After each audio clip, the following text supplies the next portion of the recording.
Here at the Weirder After Dark podcast, we like to investigate different local mysteries. We look into different strange stories and claims. These include UFOs, mythical creatures or cryptids, ghosts and the paranormal. We talk about curses and cults, legends and myths, and out-of-place artifacts. Well, what if I would have told you I found one local area where all these topics come together in one very specific place? Join us as we explore the high strangeness that is Bridgewater Triangle.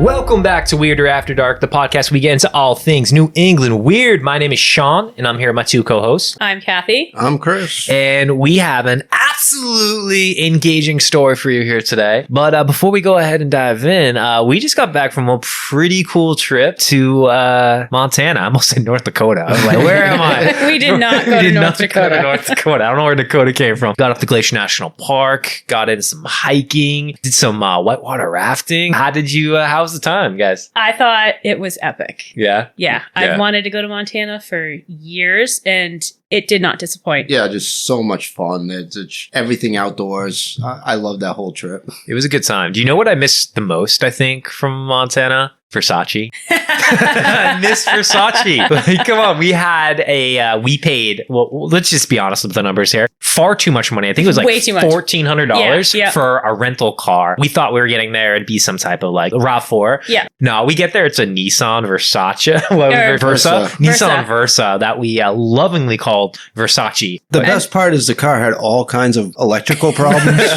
So we turned it back in and got another Nissan Versa. Yeah, I think it was the Versace exchange, man. We did push that car. I mean, it's a little tiny little four-door, and we pushed it to do things it was not built to do. Oh, it was on mountain passes. Yeah. It was on dirt roads. Yeah. Don't quote me on this, but I'm pretty sure the Nissan Versa is the cheapest new car in America for like 18 pretty sure grand. You Googled it. Yeah. Yeah. Versace, she goes hard. So if you're in the market, Nissan, if you hear us, feel free to go ahead and sponsor us. But Nissan Versa goes up mountain paths and down mountain paths. Yeah, it was good. It was a good car and good trip. Do you guys have like a favorite memory aside from Versace? The Huckleberry Cobbler. What? That is not where I was expecting you to go at all. When we were in Montana, there were signs about huckleberry pie. Like, we got hucks inside. We were like, what is this? What is this all about? A true Montana, already calling it hooks. We got the hooks. We went to a diner and I was like, this is it. I need to try this. Very similar to blueberry, but sweet without the bitter. And maybe it was just the little diner that we were in that made it really well. It was good. I've been craving some huckleberry cobbler. Some hook. She needs some hook. I need some hook. Chris, what about you? What was your favorite moment? Oh, the whitewater rafting was a lot of fun, but the girl who ran it, that was our guide, she was a freaking riot. Yeah, she was a lot of fun. You know what? I probably too would say the whitewater rafting was definitely a highlight. But the little hikes that we went on, the little adventures, whether it was like Avalanche Lake or getting up to Grinnell Glacier, whatever it was, like absolutely stunning views every single step of the way. It was now I see the White Mountains as hills. Like, hey, come on, they're hard. They're impressive, but they go hard. We had a magical time, and with that though, we're back, and we are ready for a magical story. Chris, what do you got lined up for us today? Okay, so Kathy, Sean, have you heard of the Bridgewater Triangle? I have not. I've heard of it, so I don't know the details of the inside and outs, but I've definitely heard of some spooky shit that goes on in Massachusetts. But all kinds of spooky shit. Yeah, this was a very hard story to tell, to kind of organize. There's so many different angles, and the research was pulling me in so many different directions. So it's really a challenge to pull this story together. Okay. And tell the story of the Bridgewater Triangle. But I think I found a format that tells the story that gets a lot of information in there. All in the same small concentrated area. Reports of numerous mythical creatures, the paranormal, UFOs, cults, curses, very strange out-of-place artifacts. What the hell? Yeah, if Weirder After Dark ever had a corporate headquarters, I vote we move to the Bridgewater Triangle, right? Because this is all the stuff that we get into. That is all in one area. That is nuts. So your story's going to incorporate all that stuff just today? just today. And there's so many claims that I will not cover today. Mhm. I'll just give you an overview of some of the strange claims. To truly do this episode, it'd probably be 300 hours. So we're going to cut it down a little bit. All right. Well, we've got 2 hours. Let's go, Chris. All right. In fact, some cryptologists and paranormal investigators have made entire careers out of investigating this one triangle area. So Bridgewater Triangle is an area in southeastern Massachusetts. It's south of Boston, west of Cape Cod. It's a little closer to Rhode Island than New Hampshire, but it covers about a 200-mile square area. Triangle has the town of Abington to the top of the triangle. Rehoboth and Freetown, Massachusetts create the bottom two corners of the triangle. It was named the Bridgewater Triangle in 1970 by cryptozoologist Loren Coleman in his book Mysterious America. The book was about sightings and legends of unidentified animals. So Coleman, when researching his book, created a map of clusters of cryptic animals sightings across the United States. So you'd have a cluster of Bigfoot sightings in northwest United States, a cluster of skinwalkers or supernatural wolves reported in Nevada, chupacabras in Texas or New Mexico. So you kind of get a sense of where he's going with this map. Pretty wide-ranging cryptids, right? Like, Yeah, there's a lot happening there. Reviewing this map that he made, he reports he accidentally found this triangle area. The triangle that he later named the Bridgewater Triangle had a much higher concentration of reports of cryptids than the surrounding areas, but also an unexpected higher variance in reported cryptids than was found anywhere else in the United States. In fact, Coleman continues to investigate this one triangle area today. that's wild. Yeah, he's made an entire career out of hanging out in this 200 square mile area. So Coleman noticed a higher concentration of Bigfoot sightings in this one area, dating back as far as the native Algonquin people's traditions and stories and continuing up until he published his book in 1970. These sightings included numerous first-hand accounts by local hunters, police officers, and other outdoor enthusiasts. He also gathered reports from indigenous peoples, stories, and traditions of the hairy man. The hairy man is what we would know of today as Bigfoot. Okay. So one report from Coleman's book I found interesting was the first-hand account by two police officers. In an interview with Coleman conducted with the two police officers, they report that they were sitting in the cruiser in the Fall River town area about 10 p.m. They report the rear end of their cruiser was lifted up into the air, then dropped back on the ground. What? Yeah. Just lifted That is into the air. terrifying. Lifted up and then dropped, right? So the stunned officer driving the cruiser quickly turned the car around, and the headlights shined on a hairy bipedal animal about the size of a large bear standing upright, walking into the woods and disappearing into the dark. Okay, real quick. If all of a sudden your vehicle gets picked up off of the fucking ground and then dropped, are you turning it around to shine the headlights to see what it is? Or are you just getting the fuck out of there if your car's running? Because I don't know if I'm turning around. I don't even know if I'm staying in the car. Oh, I'm definitely My saying eyes- that. I'm staying in the car. You're I getting don't out of the know. car? Well, I mean, I don't know. Is the car? Can you drive the car? I think I would just be like immediately just be like, what the fuck? And then maybe I would just want to like run. I'm freaked out right now. But let's talk about this bipedal Yeah. bear-like creature. Bear-like creature. Now, the two police officers were familiar with reports of Bigfoot and told Coleman in an interview that they saw Bigfoot. But they put in their official report it was a large bear due to fear of ridicule. So this incident resulted in a state and local police as well as Fish and Game sending several search parties out into the woods to hunt for this large, dangerous bear. No bears of this size were found.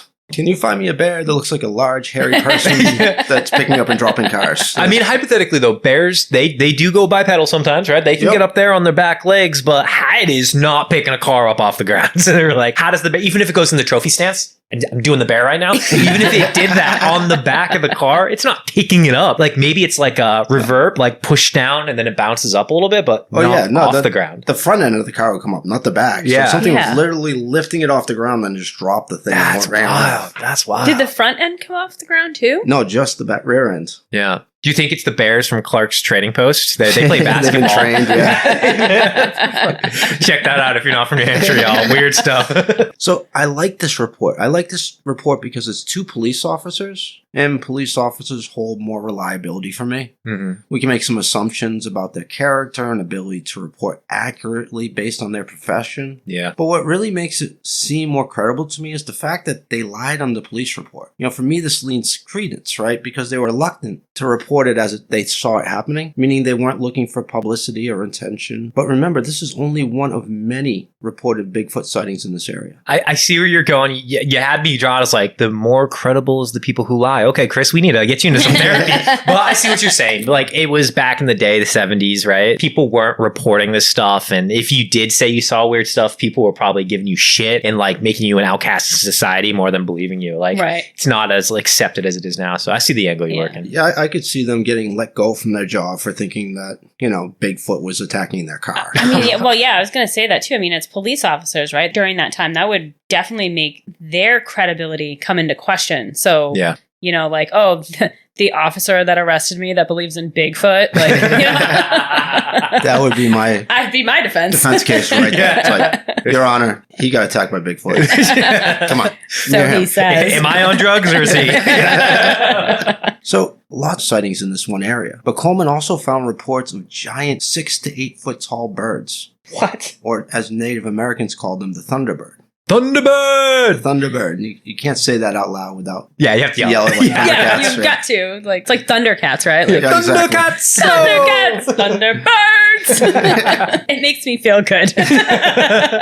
Moving on.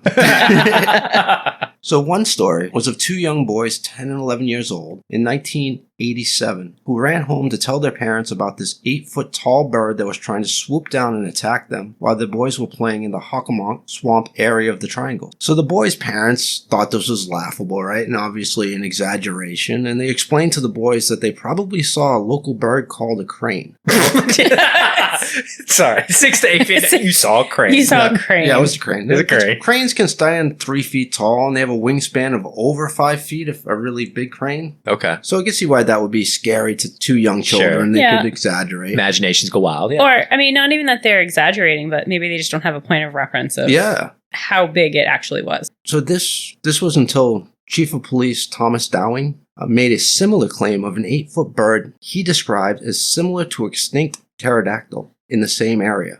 So could you imagine those parents are like, yeah, okay, little kids exaggerate. And the chief of police says, yeah, I saw that shit too. So when investigating the scene later, it was reported that they found large 3-toed footprints that they could not identify. A little bit freaky. Dude, if there was an 8-foot tall bird, that thing's like snatching humans out of the sky, right? That could like dive down, grab them up, fly away probably. Oh yeah, it could grab you and take you away. So interesting story, right? But again, this is in the same area with these frequent Bigfoot sightings. So you're starting to get a picture here of what makes this area so strange. Now, there's also numerous reports of giant snakes being seen in the woods around the Hockomock Swamp area. One story of 2 loggers in 1923 reports that they came running out of the woods, refusing to go back to work after seeing giant anaconda-sized snakes. They described to the local paper snakes as thick as stovepipes. Now, stovepipes, I'm thinking of probably like a wood stove, the pipe coming out of it. There's no local snakes known to this area that come even close to the size of that report. So, interesting story. I mean, for me, easily dismissed as somebody that wants to get out of work or is telling a story. How did you call it sick when you were younger, Chris? Giant snakes. Giant snakes. I can't make it in today. I don't feel like working today. Yeah. I'm going to tell you there's giant snakes, so I have to go back. There was a 9-foot bird. I can't leave the house. When you take it in context of the area, you start to get a picture, right? It's like, oh, there's another strange report. Yeah, now, that is weird. And they're all giant. Yeah, and all of these would be easily dismissed. Yeah. But you take them all as one in one area, it starts to look a little bit strange. Kathy's like drawing a line, and I can see her face. She's just like, big birds, big snakes, Bigfoot. Like, no. It's something everything's big. Everything's big there. Well, our next report's about a giant dog. Oh, big dog. Big dog. So there's also numerous reports of hellhounds, or giant evil dog with glowing red eyes. And one local farmer called the police after 2 of his ponies had their throats ripped out by this large ravenous dog. The farmer reports he shot at the dog and missed. The dog ran off, but not before killing both of the ponies. The police told the farmer it was dark and was most likely a bear you had misidentified as a large dog with the glowing red eyes. Again, a local hunting party was formed to find this bear, also yielding no results. I feel like it's the 70s and 80s. People wanted a reason to like form a mob and go and hunt for stuff. Like this is the third time in this story already. Yeah, I think guys just like to go in the woods with guns. It's like a thing. Yeah, but what does go out there and murder small horses though, right? Like coyotes? Could that be like misidentified as like a hellhound? Well, a coyote would kill the pony. Say that like a coyote did target a pony, it would kill it, but it would use it for food. So it would probably like either eat, usually like I think it's like its stomach area, because that's like where all like the fat and nutrition is. I feel like we got really read graphic here. Yeah, I feel you're like I read coyote expert. Since when? I feel like I read or watched something on TV where they said like animals instinctively know the most nutritional part of the animal to consume. So it wouldn't just like kill the pony, rip its neck out, and then Peace leave it. out. Yeah, be like, later. Well, I could see a bear killing a pony. Yeah. And then the farmer coming out and scaring the bear away. Sure. But why would he kill the second pony too? Yeah. He's just killing to kill at that point. He's not killing for food. Yeah. Again, very strange. Yeah. But Coleman also collected reports of something called a pudwudgie. Pudwudgie. Can you say Pudwudgie? Pudwudgie. Wow, that is a killer name. Yeah, so I if you're feel- not familiar with the Pudwudgie, think of Gollum from the Lord of the Rings movies. Meets Ewoks from Star Wars. That's exactly how I envisioned it. I want to create this and make this a stuffed animal. Wow. I feel like this would be like a little Find that on stuffed our animal. merchandise stand in a couple months, guys. Yes. So yeah, according to witnesses, it's a creature that stands about 3 to 4 feet tall. It's covered in hair and has a mix of human and raccoon-like facial features. So cute. Witnesses report it speaks a strange dialect of English. Less cute. Less cute. Yeah. Yeah. And witnesses report only seeing it at night. So this is enough Lot to keep me less out of the cute. woods. Yeah. That's what makes it not cute. Yeah. I mean, if I ever saw one of these, I'd never go outside again. Yeah. That just scares the hell out of me. Yeah. I'm just saying 3 to 4 feet tall. That's the size of like A small child. small child. Yeah. They're scary as fuck. Especially at night. So I'll freak you out right here. One story Coleman collected was of a man who got off of his second shift job. He was taking his dog on a walk down the power lines on the trail like he had most nights.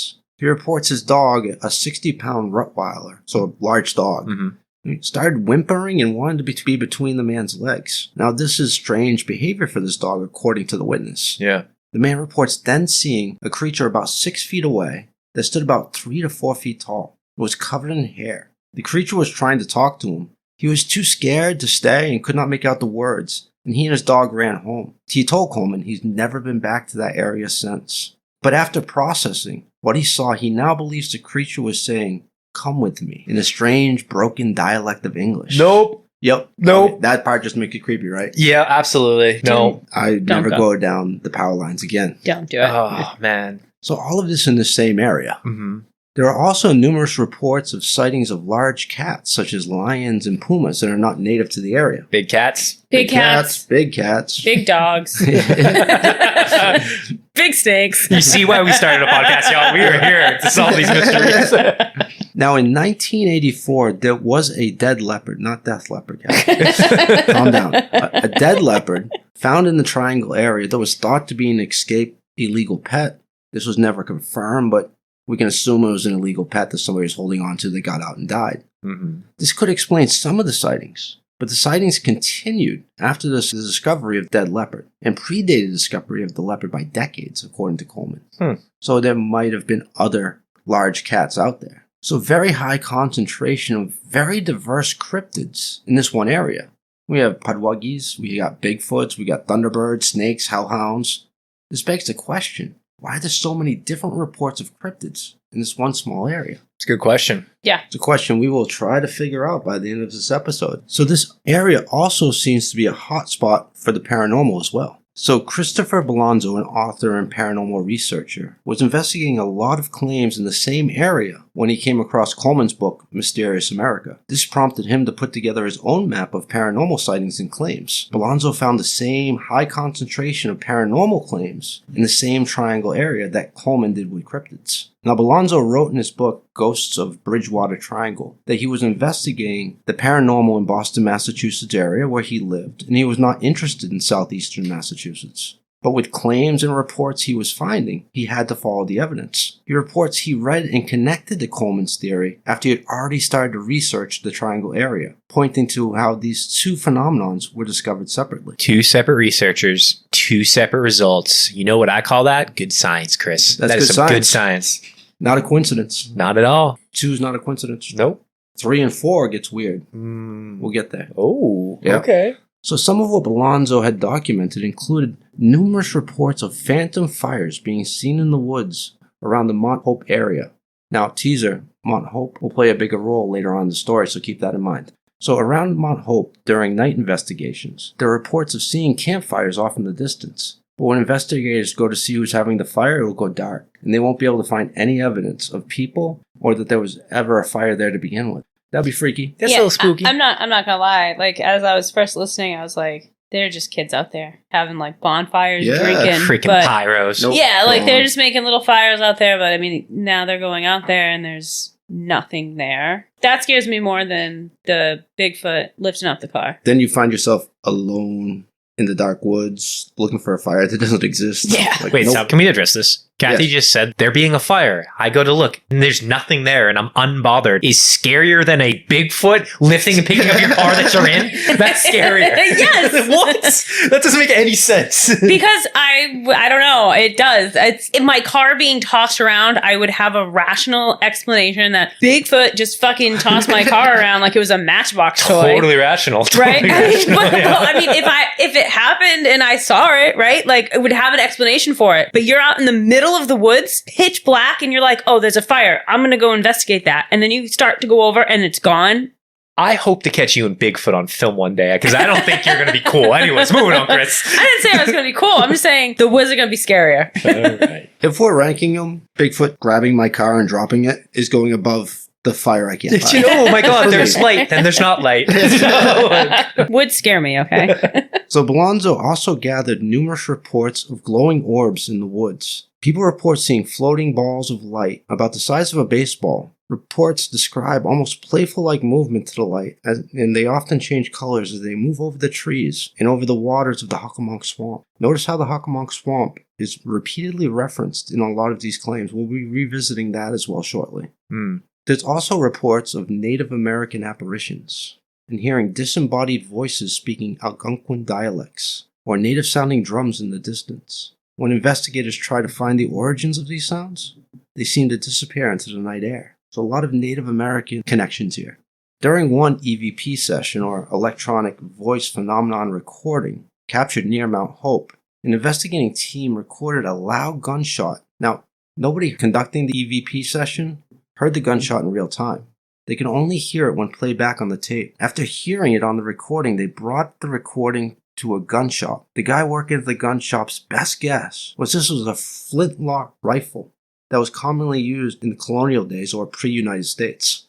So something a dead person would have or a ghost would have, right? Yeah, definitely something they interacted with, right? For sure. So very, very strange. And it's weird that nobody heard it, but they caught it on a recording and everybody could hear it. And I feel like a gunshot would be pretty loud. Yeah, I would think so, Like, right? That would be something. I feel like that'd be hard to miss. Well, not here in downtown Manchester, New Hampshire. Hey, now these streets are hard. It's just background noise at this point. So there's also, quote, Suicide Ridge. This is in the Freetown Forest area where numerous people have sadly taken their own life when they jumped off of this ridge. When investigating this area, paranormals will often report a heavy feeling, and some claim to see an apparition jump off the 80-foot cliff, reliving the moment the person took their life. That's horrific. Yeah, that's so- terrifying. So yeah, some pretty scary stuff there. If you don't know about this legend of a ghost repeatedly jumping off the bridge to his death or her death,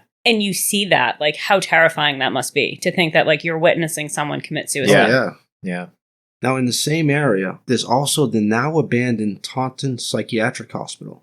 Now, the Taunton Psychiatric Hospital was established in 1854 It was originally known as the State Lunatic Hospital at Taunton. It was the second state asylum in Massachusetts. It ran as a psychiatric hospital for over 125 years, and it finally closed in 1975. And the building is currently abandoned and in disrepair. Now, in 2004, it was declared a historical site by the state of Massachusetts, meaning they cannot tear it down, but it remains abandoned until this day. The program there housed the mentally challenged, people with severe psychiatric conditions, people diagnosed with polio, as well as the criminally insane. It was home to a few infamous residents in the late 1800s, including serial killer Jane Toppin, who was committed there and lived there for the rest of her life as a patient at the hospital. Now, Kathy did a really chilling deep dive episode on Jane Toppin last week that I highly recommend you listen to if you have not already. Now, another famous resident of this hospital was Lizzie Borden, who was held on the ground during at least parts of her trial. Now, Sean might be doing an episode about her as well, so... We're looking into it.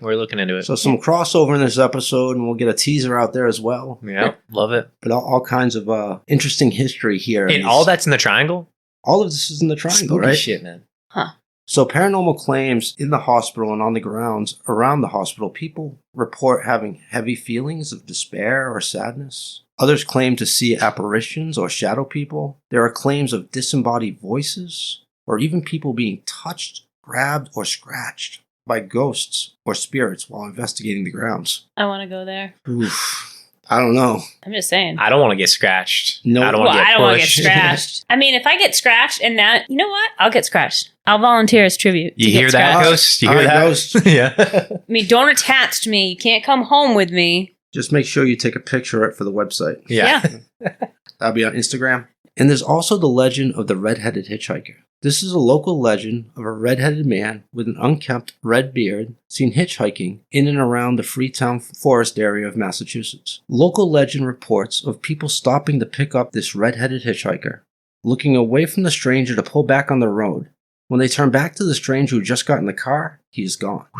Yeah, could you imagine? Nope, I can't imagine. I don't even know. I'd kind of be relieved to be like, I didn't really want to pick you up anyway. Thank God. But yeah, that'd be spooky. That'd be so spooky. But like, yeah, you turn away for a second to look at the road and you turn back and he's just gone. Chris, let's say Kathy like told you this story. Like she's just like, hey, like there was a hitchhiker on the side of the road. I went to go pick him up. He's got a red beard. He was like, got in the car. I turned back, gone. Would you believe her? I would have a tough time believing her. Yeah. But I would probably keep that shit to myself. Now, Belonzo had trouble tracking down first-hand accounts of this story, but most locals were aware of this legend.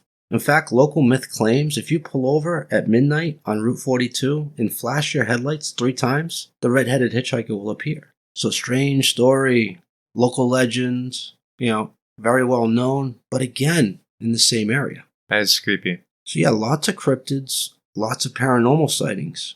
But there's also a lot of UFO reports in the Bridgewater Triangle. Aliens too? Hell yeah. Too. Now, the Bridgewater Triangle seems to be a hotspot for UFO sightings as well. After reading several stories about these local UFO encounters in the Bridgewater Triangle area, I didn't know if this was normal or above normal amount of sightings, so I tried to find a map of these sightings to confirm that this is a UFO hotspot. Kind of like Coleman did, right? Mm-hmm. So I did find 2 maps of UFO sightings that showed Massachusetts and the U.S. as a whole. Both maps I looked at did show a much higher concentration of sightings in the Bridgewater Triangle area than in the surrounding areas. Now, one map was by MUFON, or the Mutual UFO Network. Now, MUFON is a volunteer organization that tracks and documents UFO reports. Another organization, the National UFO Reporting Center, had a similar map confirming the same pattern of higher reports in this triangle area. Now, I could not find any official government or university maps. I'm not sure they exist, or at least to the public. But it was interesting. These 2 maps found the exact same concentration. Now, reading about these maps, both of these organizations will take reports of UFO via the phone or email. If the organization thinks the report is credible, they will send a local volunteer investigator to investigate the area, to interview witnesses and document the report and collect any evidence that they can find. How do I volunteer for this? Yeah. Like, I want to go investigate aliens. Yeah. Same. If I was out there investigating, everything's legit. Hi, my name's Sean. You saw aliens? Confirmed. I believe you. I'd be like the skeptical one. Be like, what it looked like. Seems weird. Yeah. What did it say on the UFO? Was he hairy? Was it a big alien? Because there's a lot of big shit going on over here in the Bridgewater area. If it's not big, I don't believe you. So very interesting that these two maps that are two different organizations taking in information had the same concentration in the triangle area. By the way, these maps are really cool if you want to go check them out yourself. They're pretty user-friendly and they're just interesting. They're worth a quick Google search for you guys or the listeners to go check out. So I want to tell you one story of a report I found that was interesting from 1974. It's interesting to me because there were 34 witnesses all reporting a similar craft. These witnesses included an ex-Air Force sergeant, a police officer, and a local news anchor. I believe these witnesses' professions add credibility to their report due to their training in observing and reporting, right? So all witnesses separately report seeing a baseball home plate-shaped craft in the sky on the same day in between 11 a.m. and 11:30 a.m. They describe this craft as about the size of several football fields, with a bright light in the front that could be easily seen during the sunny day. They describe it as about 300 feet in the air, so very close to the ground. And they all describe a mechanical engine noise coming from the rear. All encounters only lasted about a couple of minutes as the craft moved overhead. All articles I read report no official conclusion has been reached on these cases. So I think this is a really interesting UFO sighting. First off, as you pointed out, 300 feet away, so about a football field away. Yeah. But even a football field away, they're saying that it was multiple football fields large. Yes, like a huge craft in the middle of the day. Yeah, in the middle of the day is a really important point. But the other thing I found really interesting is most UFO sightings are silent. This one said they heard like a motor in the back. Yeah. That's interesting. And it's not like you mistook a plane. Yeah. The same area having higher cryptids, higher paranormal, but also higher UFO reports. This is enough, but guys, it gets a little darker. Can it get darker? Oh, it gets darker. Oh, shit. Yeah, in Freetown, there was an active investigation into a satanic cult. Now, this investigation has been going on since the 1970s, and it continues through this day. They're finding cult activity. According to retired police detective Alan Ives, who was the lead detective on these cases in the 70s and early 80s, he remembers more senior detectives telling him that the satanic activity went further back at least to the early 60s, but no active cases were opened until the 70s. He reports senior officers telling him of seeing strange cult activity, including seeing groups of people in robes at night in the woods, and then just avoiding them. Like, the police see him, they're like, yeah, no. We're just not going to approach that. So we're not talking about a few lost teenagers here in the woods. We're talking about decades of cult activity, like intergenerational cult activity here. Spooky. So Detective Ives reports finding evidence of ritualistic animal sacrifice, where animals were killed, butchered, and laid out in some kind of strange pattern or offering. Ew. Yeah. He investigated satanic graffiti, including upside-down crosses and pentagrams. He also investigated several stolen bodies from the local grave. Why do you gotta do that? Yeah. Let the bodies be. Yeah. In 1978, the activity took an even darker turn when they found two local prostitutes ritualistically murdered within a few months of each other. Yeah. When we were in Montana, yes, Kathy and I listened to a podcast, and I'm pretty sure it was about that one. Yeah, well, this is like messed up, right? Like this has like decapitations and like weird stuff, right, Chris? Oh yeah, no, this was really sick stuff. This investigation ended in the arrest of Carl Drew, the alleged leader of the cult, and his sentencing to life in prison. The satanic activity continued and still continues to this day. Okay, so I feel this is important to mention. Other groups that worship the occult have made the statement that they were not associated, nor did they condone Carl Drew's form of worship. So he was too evil for devil worshippers, apparently. Yeah, they're all just like, he ain't one of us. Whoa, yeah. He's that guy's off. We ain't with him. Yeah, he's a weird one. We love the devil, but that guy? Nope. Yeah. He's not us. So, but there's decades of this activity, which is really making me not want to go into the woods there alone. Yeah. So wait. We got cults. We've got big UFOs. We've got big hellhounds, big snakes. We got hairy men. And what are the little hairy men called again? The Pugwuggies? Pugwuggies. Like, what the hell? And Bigfoot. Yeah. Oh, and then the cats. Oh, Yeah, the cats. and About the the cats. cats. Big cats. Meow. So all this happening in the same area. Mm-hmm. Now, not strange enough, There's also Dighton Rock that's found in the Triangle area. And what is that? So Dighton Rock is a 40-ton rock, about 10 feet long, about 3 feet wide, and 3 feet deep. It has strange writing and pictures carved into it. Now, many experts over the years have tried to decipher the carvings and figure out what group or culture created these markings. So far, all have failed, and the origins of the original authors of this strange rock remain a mystery till this day. Now, one theory is that the markings predate any known languages, and this might be evidence of writings from prehistory. That's why we don't know which group or culture created these carvings. I love ancient artifact type stories. I love it so much because it's like literal, tangible evidence of something that is or has occurred that is still to this day verifiable. Like, I bet you we could find this Dighton Rock and we could probably go visit that today. Like, we can't promise wherever we're going to go, we're getting ghost sightings or UFO sightings, but like, now, we Dighton, have these artifacts. It's kept at Dighton Museum right on the river. So yeah, we could actually go and visit it tomorrow. Despite many experts examining these carvings, nobody seems to be able to confirm its authors or timeline so far. So very interesting. Yeah. All of this just to give you a small taste of the overwhelming amount of strangeness in this one area. Any one of these reports would be interesting all on their own. And remembering there's still way too many reports to mention that I could not get into today. I share all of this to ask one question. Why is this particular area so prone to this supernatural phenomenon? I've got some theories I'll share with you guys, right? All right. So one theory for all this high strangeness being isolated to this one area is the curse of King Philip's. Now, on September 9th, 1675, New England Confederation of Colonies declared war on King Philip's and his followers. Now, King Philip's was a nickname the colonists gave Chief Metacom of the Waccamaw native tribe. Chief Metacom's father, Chief Mazawit, had negotiated a peace treaty with the colonists at Plymouth Plantation a few years prior. When Chief Mazawit passed away, the colonists started to take the natives' lands again. This land included what is now known as the Bridgewater Triangle area.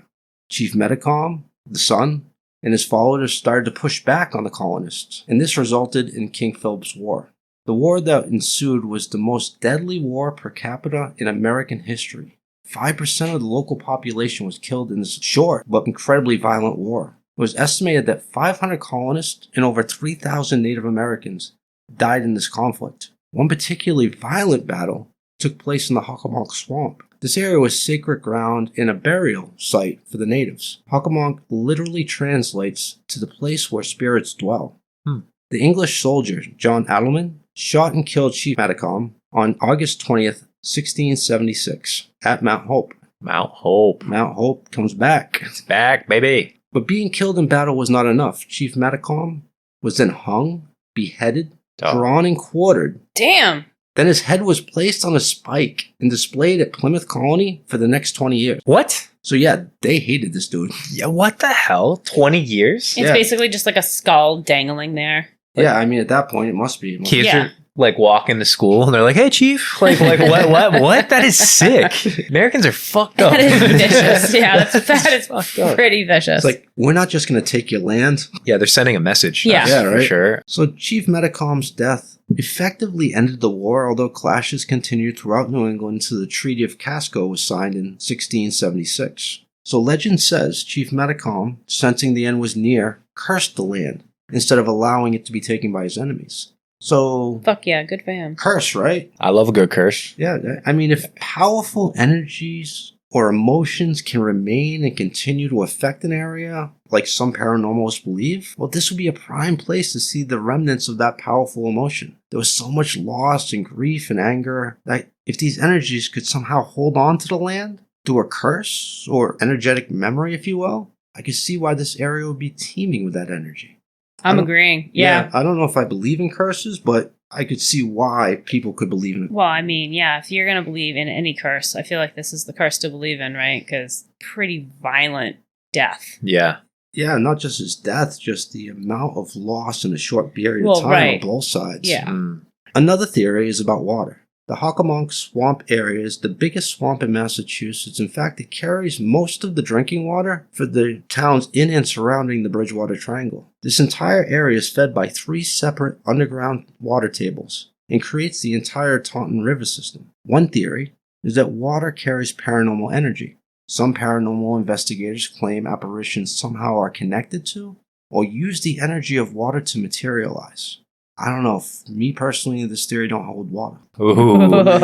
You guys watch the History Channel, right? Yeah. Yeah. You ever seen Expedition X with Yes. Josh Gates? Yep. So I was just watching one of his new episodes a couple days ago, 2 days ago. Savannah, Georgia is supposedly one of the most haunted areas in the United States. Yeah, that's deep in the swamps too. Yeah. And that's why I'm bringing it up. The theory that, Expedition X and Josh Gates and his team put out there was that there was a creek that runs right into the town of Savannah. And on that creek, there was a huge massacre of natives. And their theory was that the energy from the creek flows directly into the town of Savannah. And that's what brings all the spiritual energy. So I don't know. Interesting. Yeah, very interesting. There's another theory by paranormalists is that water holds more humidity, right? And water vapor. And apparitions are often described as cold spots. Okay. So maybe this differential in temperature can create a better differential for the ghost to appear or be seen because they're two very different temperatures. Yeah. I don't know. It's interesting. But again, it's just a theory. Not an expert here on this at all, but we're talking about swamps, right? Swamps, they build up a lot of pressure under the water over, hundreds and hundreds of years. They mine swamps for peat, right? So there is gases and stuff inside there. And I'm not saying people are hallucinating or drugged, but who knows, right? That's kind of my theory of. Are you guys saying that the aliens are just swamp gas? I mean, come on. You guys sound like the government now. Yeah. I just think that maybe it might add to some of the cases where maybe things like the giant bird, maybe it is a big bird, but, there's things that are in the air, in the water, that just causes people to be susceptible enough to imagine a little bit more than what's really there.